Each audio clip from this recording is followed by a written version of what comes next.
கர்நாடகா மாநிலம் துமகுருவில் அமைந்துள்ள லிங்காயத்துகளின் சித்தங்கா மடாதிபதியான சிவக்குமார் சாமிக்கு கடந்த மாதம் உடல்நலக்குறைவு ஏற்பட்டது.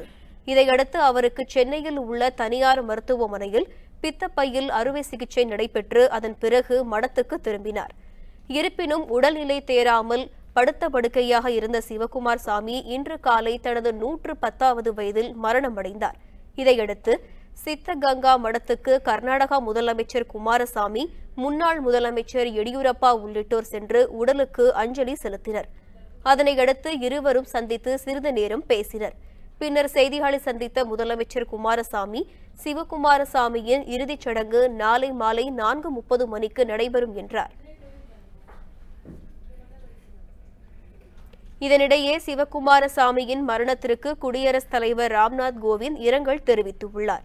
இந்த மரண செய்தி கேட்டு மிகுந்த வேதனையடைந்ததாக கூறிய அவர், மருத்துவம் மற்றும் கல்வித்துறையில் சிறப்பான சேவை செய்தவர் சிவக்குமாரசாமி என புகழாரம் சூட்டியுள்ளார். இதுகுறித்து ட்விட்டரில் இரங்கல் தெரிவித்துள்ள பிரதமர் மோடி, சிவக்குமாரசாமியை நேரில் சந்திக்கும் வாய்ப்பு தனக்கு கிடைத்ததாக கூறினார். மிக பெரிய அளவில் சமூக சேவைகளில் தன்னை ஈடுபடுத்திக் கொண்டவர் சிவக்குமாரசாமி என அவர் குறிப்பிட்டுள்ளார். சிவக்குமாரசாமியின் மறைவுக்கு இரங்கல் தெரிவித்து பேசிய காங்கிரஸ் மூத்த தலைவர் மல்லிகார்ஜுன கார்கே, அவரை கர்நாடகா மாநிலத்தின் மிகச்சிறந்த மனிதர் புகழ்ந்துள்ளார்.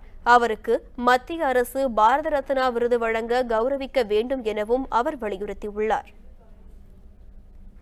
உண்மை செய்திகளை உங்கள் கண்முன் கொண்டு வரும் காவிரி நியூஸின் யூடியூப் சேனலை சப்ஸ்கிரைப் செய்யுங்கள். நொடிக்கு நொடி நாட்டு நடப்புகளை தெரிந்து கொள்ள காவிரி நியூஸ்.tv, Facebook, Instagram, Twitter போன்ற சமூக வலைதள பக்கங்களோடு எப்போதும் இணைந்திருங்கள்.